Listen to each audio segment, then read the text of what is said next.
Assalamualaikum warahmatullahi wabarakatuh. Bismillahirrahmanirrahim. Alhamdulillahi rabbil alamin. Wabihi nasta'in ala umuri dunya waddin. Wassalatu wassalamu ala ashrafil mursalin wa ala alihi wa sahbihi wa man tabi'ahum bi ihsanin ila yaumiddin. Allahumma inna nas'aluka ilman nafi'a wa rizqan tayyiba wa amalan mutaqabbala. Allahumma amin. Amma ba'd. Alhamdulillah, alhamdulillah, berbahagia Tuan Pengerusi yang saya kasih, sahabat saya Bang Rahim, kerana dijemput tu lah saya hadir malam ni tinggal kampung sekejap. Tuan-tuan, puan-puan, ibu-ibu, ayah-ayah yang dirahmati Allah Ta'ala sekalian, alhamdulillah, alhamdulillah. Terima kasih kerana menerima kehadiran saya. Maaf tuan, suara dah rockers dah. Sebab dah berapa hari dah sehari 3-4 tempat ceramah. Hari ni pun 3 ya. Dia kata Abang Rahim pun saya datang dekat tinggal kampung. Terlambat sikit tu saya dari Labu tu terlambat. Bila ibu panggil buka puasa ni tak boleh tolak tuan. Lepas azan panggilan ibu kan. Dalam Islam gitu. Selepas panggilan Allah kan, kita pergi umrah, jemputan, azan, panggilan ibu. Sampaikan dalam bahasa Arabnya kita jawab kalau ibu kita panggil dengan labbaiki ya ummi. Betapa besarnya panggilan seorang ibu. Saya begitulah. Dia panggil nak buka, pergilah. Dalam masa sama patah balik, pergi kajang. Dia tak ada masalah, ada lekas ya? Bayar sampai. Jadi malam ni tajuk yang saya pilih, yang saya bersetujui dengan Abang Rahim, tajuknya Malam 1000 Bulan. Cantiklah. Kita telah masuk fasa ke 10 malam terakhir. Tuan-tuan dan puan-puan, ibu-ibu, ayah-ayah, 10 malam terakhir ni sebenarnya satu ujian untuk kita umat Nabi SAW. Satu rahmat, kurniaan, satu ujian. Kenapa kurniaan?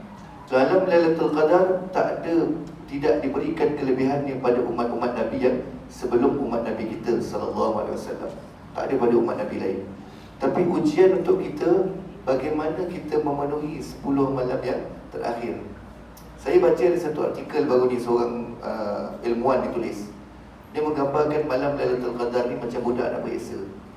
Budak kalau nak periksa, ada 30 bab yang masuk.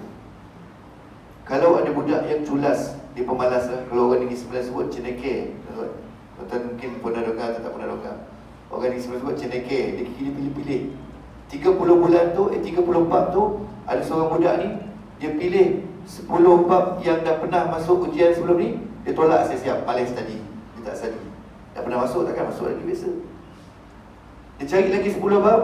10 bab ni bab senang. Jarang periksa tanya senang kata. Dia kuat tolak. 10 bab yang susah dia study. Tuan-tuan rasa dia lulus tak biasa?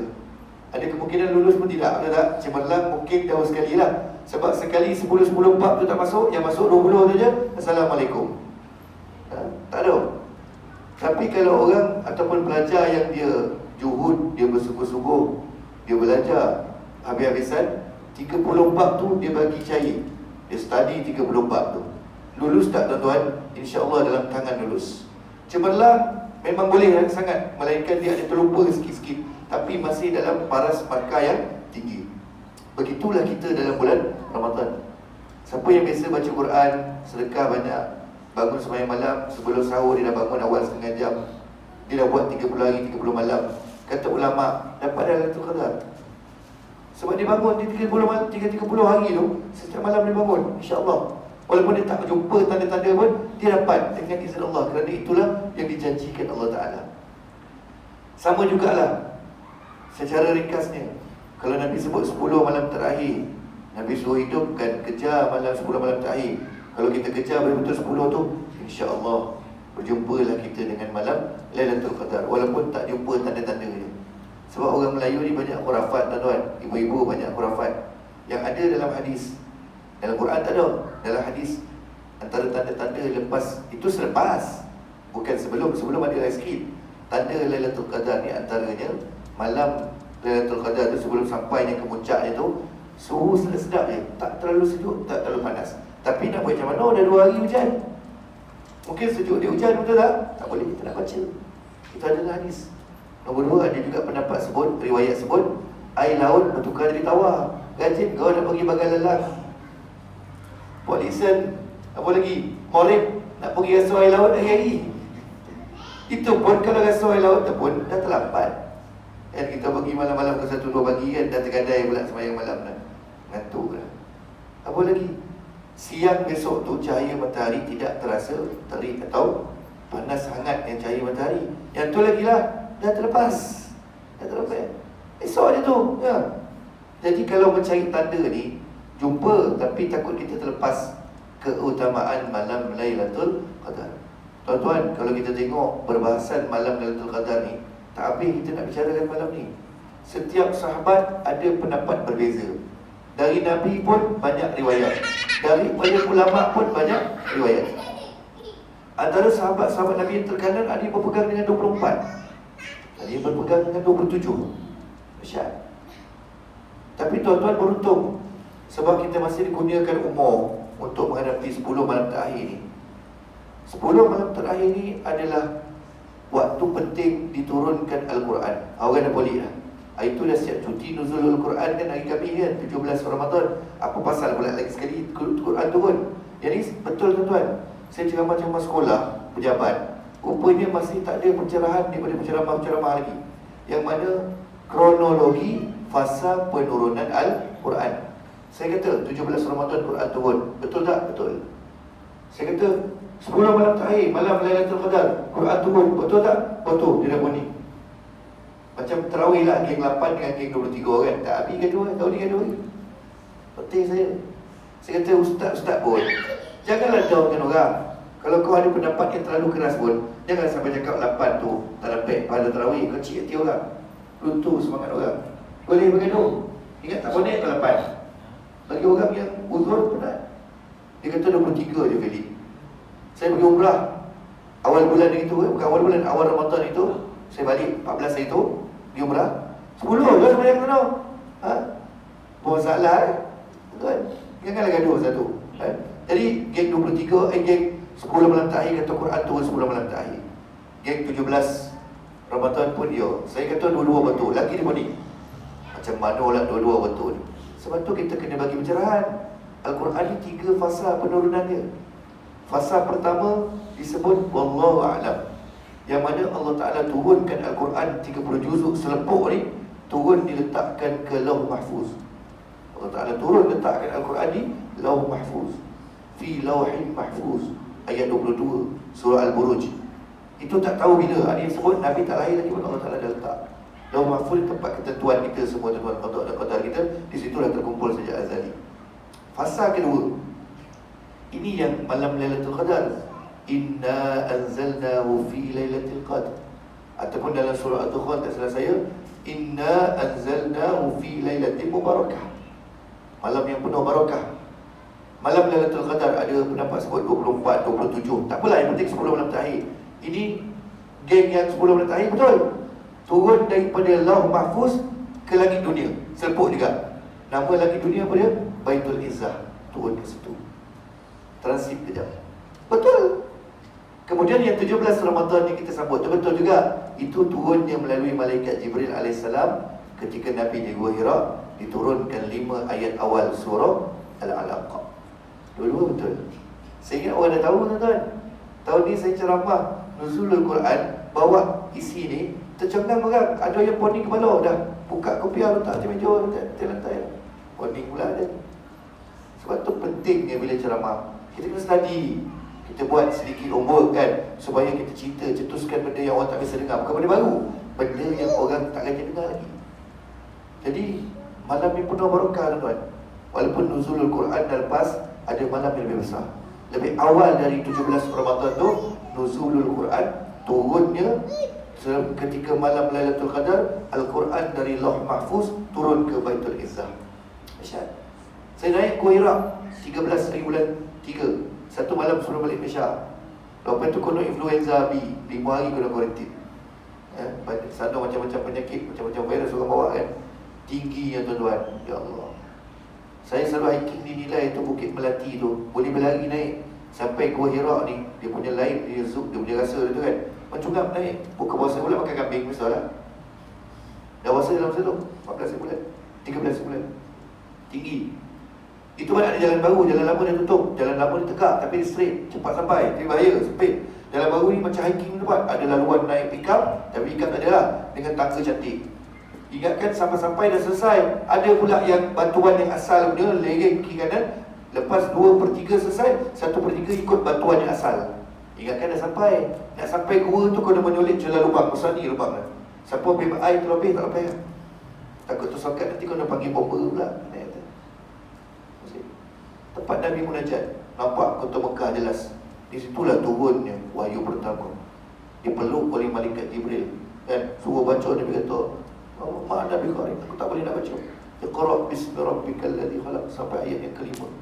Apa yang membuat meruntun jiwa saya? Saya bab Nabi kita sallallahu alaihi wasallam memang jiwa ni kuat, tak boleh nak cerita. Cuma yang bukan Nabi, siapa yang hantar bekalan hari-hari dekat Nabi kita tuan-tuan sallallahu alaihi wasallam? Tua orangnya dah, ibu-ibu kita umurnya, yang umurnya lebih tua dari Nabi kita sallallahu alaihi wasallam. Siapa dia? Sayyidatina Khadijah. Dia tak tidur sana, dia hantar pulang. Maknanya tinggi tuan-tuan. Khadijah tak ada kekuasaan ajaib, kuasa-kuasa terbang macam cerita wali-wali, tak ada dah. Dia banyak. Untuk suami dia hantar bekalan makanan dan keperluan Nabi. Saya fikir seorang perempuan yang umurnya hampir 60 tahun, bagaimana dia boleh sampai setinggi itu kan? Tapi berulang selalu tuan-tuan. Hebatnya Sayyidatina Khadijah.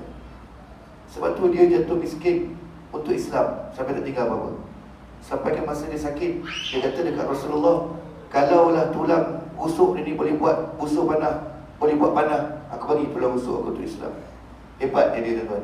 Malu kita dengan Ummul Mukminin yang pertama ni. Sebab tu Nabi sangat terkesan. Sampai ke depan Aisyah pun Nabi terpanggil Khadijah. Jealous Aisyah. Sebab tu jealous ni adalah sifat azali wanita, fitrah wanita. Kerana isteri Nabi pun ada jealous sesama sendiri, tapi yang terkawal jealousnya. Tuan-tuan dan perempuan yang dirahmati Allah. Tadi tuan imam kita, sebab itulah saya duduk belakang tadi, memang tak naik imam wajib. Satu tokat sakit, yang kedua ada yang bacaan yang lebih sedap lagi. Sedap, dia dengar ni guna dia orang muda. Sebab tu kita nak tarik orang muda datang surau, anak-anak karya kita. Ini orang terpilih, sejuk perut ibu mengandung. Cuma nak sebut doa yang imam kita baca setiap kali selam tarawih lepas 4 rakaat tu. Doa tu Sayyidatina Aisyah tanya pada Nabi sallallahu alaihi wasallam, 10 bulan terakhir ni apa nak buat? Apa nak baca? Buat ni ibadah lah, Qiyamul. Apa nak baca? Kata Nabi baca doa tu je. Walaupun pendek, tu je Nabi suruh baca. Allahumma innaka afuun tuhibbul afwa fa'fu anni atau fa'fu anna. Tu je. Maknanya mula Ramadan ataupun ni dah masuk 10 bulan terakhir ni, sehari jangan tinggal langsung doa tu tuan-tuan. Doa tu mustajab dan hebat. Kenapa digunakan afuun?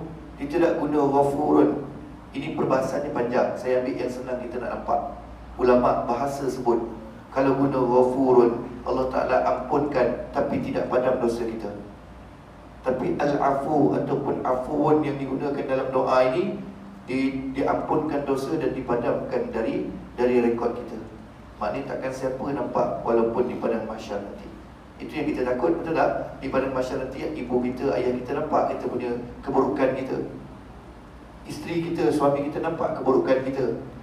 Saya ni kalau nampak keburukan saya, dosa saya pun saya tak datang ceramah. Sebab sangat buruk dan busuk dosa kita ni kalau nampak di mata. Jangan berhenti baca tuan-tuan. Ini jangan harapkan tuan imam macam tukang amin ni. Orang kita tukang amin dia. Amin, amin.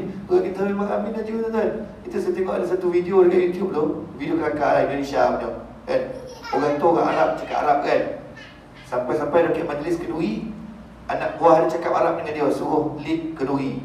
Dia kata, aku tak boleh, aku ni banyak dosa, aku tak bertaubat lagi, dia kata kan. Orang-orang kampung ni dorang dia cakap Arab, amin dia. Kalau orang Negeri Sembilan sebut dalam bahasa Arab tu, dalam bahasa Indonesia katalah apa? Goblok ni, goblok semua ni kata kan. Ini kalau orang Indonesia sebut, apa bongap ni tuan-tuan? Apa? Orang bercakap Arab. Jika hum la ya'rifun, amin. Hum jahilun, amin. Dia amin asal bahasa Arab dia amin tuan-tuan. Ya.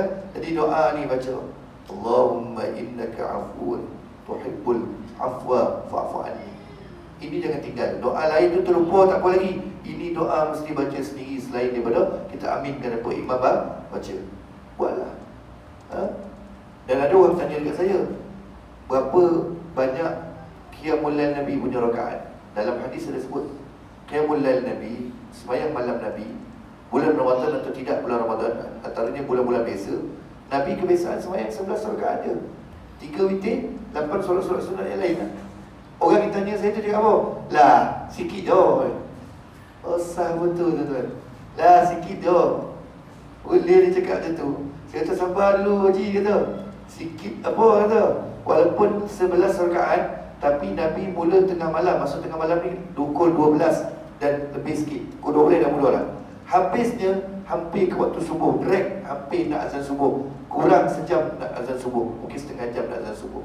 Sampai dah masuk waktu yang dikatakan waktu sahur. Waktu sahur ni bulan Ramadan kita panggil waktu sahur. Waktu yang kurang sejam nak azan subuh ni. Lama lah Ustaz. Tadi ke main Johor tu tuan. Jangan tukar huruf ya. Pada sebenarnya sebut Johor ni action. Action. Seboleh je. Nabi seboleh bukan seboleh macam kita. Bukan sebelah macam kita. Sampai nak subuh pun habis. Kenapa? Yang jadi saksi itu Sayyidina Huzaifah bin Yamani. Sayyidina Huzaifah radhiyallahu anhu, dia sembahyang belakang Nabi, Nabi jadi imam. Ini dalil membolehkan sembahyang qiyamul lail, sembahyang malam dibuat secara berjamaah. Jangan copek benar bid'ahkan orang. Ada dalilnya. Nabi pernah menjadi imam dan bermakmumkan Sayyidina Huzaifah berdua. Huzaifah sembahyang belakang, Nabi depan. Sayyidina Huzaifah cerita dalam riwayat ni, katanya aku sembahyang belakang Rasulullah. Rasulullah baca Al-Fatihah, habis Al-Fatihah rakaat pertama dia baca An-Nisa, surah An-Nisa. Aku ingatkan dia baca 100 ayat, dia standard Nabi baca 100. Kalau nak cepat Nabi 100 tuan, 100 ayat. Tak kurang. Tak capek dah tuan. Aku tunggu 100 ayat disambung satu-satu. Sudah kata. Tapi tak ada cakap sudah. Dia kata Nabi buat dia dua daripada biasa. Pasti khusyuk. Cuma dia sahabat ni dia bersifat ingin tahu. Habis An-Nisa. Aku ingat rukuk lepas tu. Dia patah balik ke belakang baca Ali Imran. Sudah kata. Aku sangkakan 100. Habis Ali Imran. Aku sangkakan rukuk. Dia bantai baca Al-Baqarah pula. Dia kata aku sangkakan 100 ayat. Habis seluruh Al-Baqarah 5 juzuk lebih. Baru Nabi rukuk. Aku sangkakan Nabi dah penat. Rupanya rukuk ni sama panjang dengan berdiri tadi. Qiyam dia tadi. Iktidal ni setiap rukun tu.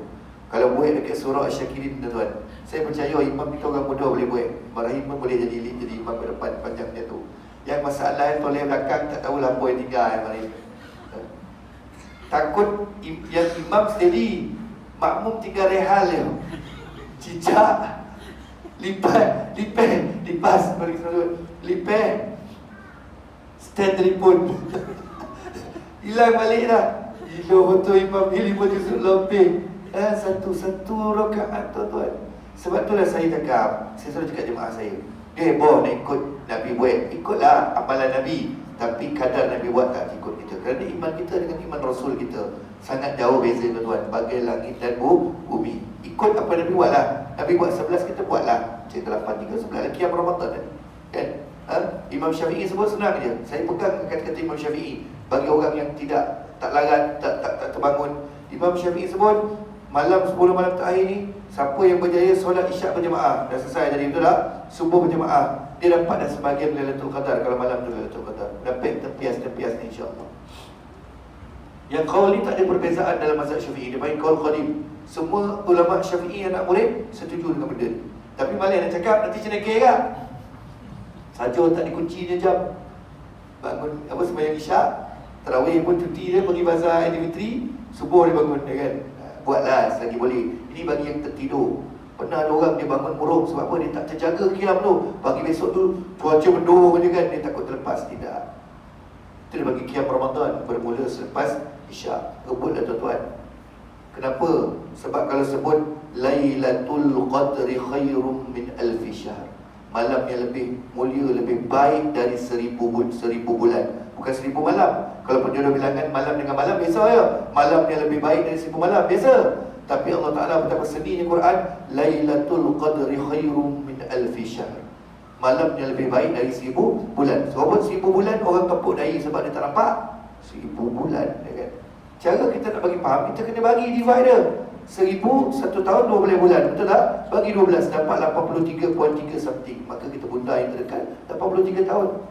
Maknanya malam Lailatul Qadar ni, siapa yang buat 10 malam terakhir 10 ni, insya-Allah dah kena dah. Kalau dia sedekah sikit sekalipun, macam 83 tahun dia tak berhenti sedekah sikit, tuan-tuan.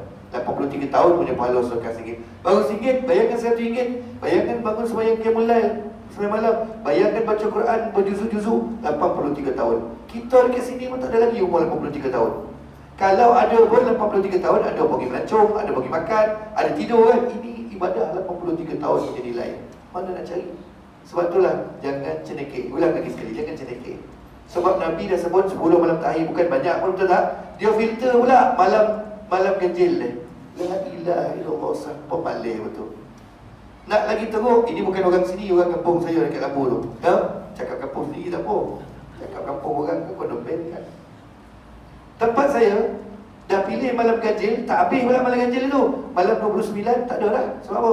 Sebab dia sibuk buat kuih, gitir kuih siput, gitir buat kuih seprit. Malam 29 dia tak dapat, itu malam 10 malam terakhir dah. Selalu jadi ni. Orang dia sampai 27, lagi yang pegang 27 yang mulai Lailatul Qadar selesai. 29, 28, 29, 30 tu masih lagi boleh jadi ia malam Lailatul Qadar, tak ada dah. Dia sibuk pasang lampu lilap-lilap. Posisi kaki peng siang pun naik tak ada yang baik. Dia buru lelaki dia posisi kaki peng. Main darah je, kaki peng dah 20 kat rumah. Dah tak letih tu. Suruh macam-macam, jangan. Cuma bukan jangan buat benda tu, jangan terlepas ibadah. Maksudnya saya bagi tahu sikit lagi tuan-tuan dan puan, ada orang kita ni pegang, kalau tak tidur tak boleh qiyam. Tapi kalau dah buat kuih sampai 1-2 pagi tu kan, bangunlah, buatlah beberapa solat sunat. Tak payah tidurlah. Kan kalau kata kau nak tidur dulu boleh qiyam, memang tidur dalam setengah pagi sedar. Tak pondek kita kuih daripada pukul 10, tiba-tiba nak tidur kejap, nanti bangun qiyam. Memang tak qiyam lah dah. 6.30 dah sedar. Sahur pun terlajak. Penat. Buatlah. Ada pegangan kedua yang tak apa nak tepat. Qiyamul lail buat pukul 3 pagi je boleh. 3 pagi mula. Itu sebab kita nak kumpulkan orang. Kau buat awal tak bangun orang. Nabi mula qiyam tengah malam. Lepas pukul 12 tu dah boleh qiyam dah. Kalau kita tidur jadi tidur awal pukul 9, pukul 10 kan, kita jaga pukul 12 ke 1 boleh buat. Ini tak. Pukul 1 lah, tidur lagi lah. Pukul 6 juga mengenai, InsyaAllah kan? Sedap tidur. Kita jaga, tidur balik, terlepas peluang lah. Tuhan kejut kita dulu, malaikat kejut kita dulu. Jangan tidur buatlah. Maka kuih raya 29.30 tu ramai orang terlepas, betul tak? Sebab tu bila malam takbir raya tu kita berdoa banyak-banyak juga. Sebab itu juga malam-malam yang terakhir, malam 29 dah kurang orang kat surau, kat masjid. Cucu dah balik ustaz dia, Quran pun dah khatam, majlis pun dah buat. Aduh, apa tuan-tuan? Sikit lagi tuan-tuan, antara benda-benda khurafat yang kita kena elakkan. Bila malam 27 kan orang kata malam 7 likur kan. Saya pernah tanya dengan orang lama, pendapat banyak khilaf. Saya ambil pendapat yang untuk kita elakkan.